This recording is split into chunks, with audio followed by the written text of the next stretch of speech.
Kovai FM கேட்டுக்கிட்டு இருக்கீங்க. உலக சிஓபிடி தினத்தை முன்னிட்டு நம்ம கூட பேசுறதுக்காக GKNM மருத்துவமனையின் நுரையீரல் சிறப்பு மருத்துவர் ஹரி விக்னேஷ் இருக்கிறாரு. நுரையீரல் சார்ந்த பிரச்சனைகள் என்னென்ன டாக்டர்? நுரையீரல்ல ஏற்படுற பாதிப்புகளை பத்தி நம்ம ஈஸியா புரிஞ்சுக்கிறதுக்கு நுரையீரலை 2 பகுதிகளா பிரிக்கலாம். ஒன்னு பலூன், இன்னொன்னு டியூப். நுரையீரல் சுருங்கி விடுற தன்மையுடைய ஒரு பலூன் மாதிரியான உறுப்பு. அதுக்குள்ள காற்று உள்ள புகுறதுக்கு ஹெல்ப் பண்றதுக்கு தான் காற்று குழாய், மூக்குல இருந்து ஆரம்பிக்கிற காற்று குழாய் நம்மளுக்கு ஹெல்ப்ஃபுல்லா இருக்கு. சோ நம்ம காமனா பாக்குற நுரையீரல் நோய்கள் இந்த காற்று குழாய் ஆகிய ஏர்வேஸை அஃபெக்ட் பண்ற நோய்கள் தான் அதிகம். நாள்பட்ட அலர்ஜினால வர ஆஸ்மாவா இருக்கட்டும், ஸ்மோக்கிங்னால வர சிஓபிடியா இருக்கட்டும், இன்ஃபிளமேஷன்னால வர பிராங்கைட்டிஸா இருக்கட்டும், இது ஏர்வேஸை அஃபெக்ட் பண்ற நோய்கள். டாக்டர், நுரையீரலை சுத்தம் செய்ய என்ன பண்ணணும்? ஆச்சரியப்படக்கூடிய விஷயம் என்னன்னா, நுரையீரல் தன்னைத்தானே சுத்தப்படுத்திக்கக்கூடிய தன்மை உள்ள ஒரு உறுப்பு. அதை நம்ம சப்போர்ட் பண்ணி கொடுத்தா போதும். எந்த மாதிரியான சப்போர்ட்? ஹெல்தி டயட் சாப்பிடுறது, நிறைய நீர் அருந்துறது, ஸ்மோக்கிங் பழக்கம் உள்ளவங்க புகைப்படத்துல நிறுத்துறது,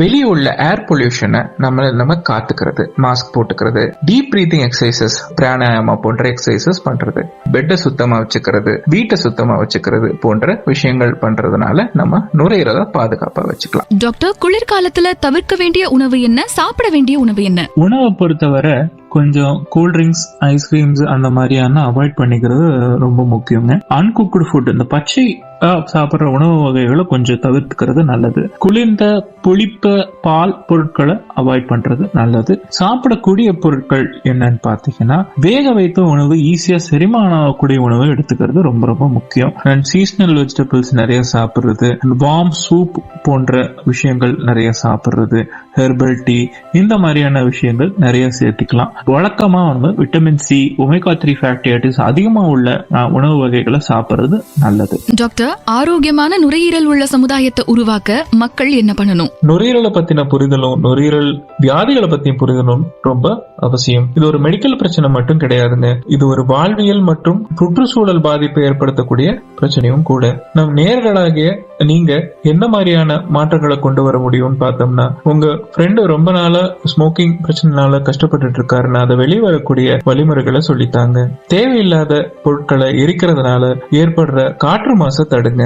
ஒரு இண்டிவிஜுவலா நம்ம நுரையீரலை நம்ம பாத்துக்கிட்டோம்னா, ஒரு கம்யூனிட்டியா நம்ம ஈஸியா பிரீத் பண்ண முடியும். டாக்டர், யாரெல்லாம் குளிர்காலத்துல வாக்கிங் போறதை தவிர்க்கணும், ஏன் தவிர்க்கணும்? பொதுவாகவே விண்டர் மாசங்கள்ல நம்ம காலையில சுவாசிக்கிற காற்று ஒரு குளிர்ந்த வறண்ட காற்றா தான் இருக்கும். இந்த மாதிரியான காற்று நுரையீரலுக்கு எரிச்சலை ஏற்படுத்தக்கூடியது. குறிப்பாக ஆஸ்மா, சிஓபிடி போன்ற நுரையீரல் நோய் இருக்கவங்களுக்கும், ரீசெண்டா வைரல் இன்ஃபெக்ஷன் ரெக்கவர் ஆயிட்டு இருக்கவங்களுக்கும் இந்த early மார்னிங் அவுட்டோர் ஆக்டிவிட்டிஸ் கொஞ்சம் அவாய்ட் பண்ணிக்கிறது நல்லது. ஏன்னா இந்த குளிர் காற்று குழாய் சுருக்கத்தை ஏற்படுத்தும். காற்று உள்ளிழுப்பு அளவு குறையும். இதனால மூச்சு திணறல் ஏற்படும். இதுதான் நாங்க மெடிக்கல் டேர்ம்ஸ்ல பிராங்கோஸ்பாசம்னு சொல்றோம். இன்கேஸ் கண்டிப்பா இது வெளியே போக வேண்டி இருக்கு நம்மளுக்கு இந்த மாதிரி காலை நேரங்கள் அப்படின்னா, மாஸ்க் போட்டு போகுமாறு கேட்டுக்கொள்கிறேன். டாக்டர், நுரையீரல் பாதிப்படைய முக்கிய காரணமா இருக்கிறது என்ன? மக்கள் எதுல ரொம்ப கவனமா இருக்கணும்னு சொல்லுங்க. நம்ம வெளியே போகும்போது மாஸ்க் அணிந்து செல்வது ரொம்ப ரொம்ப முக்கியம். அதே மாதிரி இந்த டஸ்ட் ஸ்மோக் அதிகமா உள்ள ஒர்க் பிளேஸ்ல வேலை செய்யறவங்க அதுக்கான உபகரணங்களை யூஸ் பண்ணி வேலை செய்யறது ரொம்ப முக்கியம். இந்த புகைப்பிடித்தல் பழக்கம் உள்ளவங்க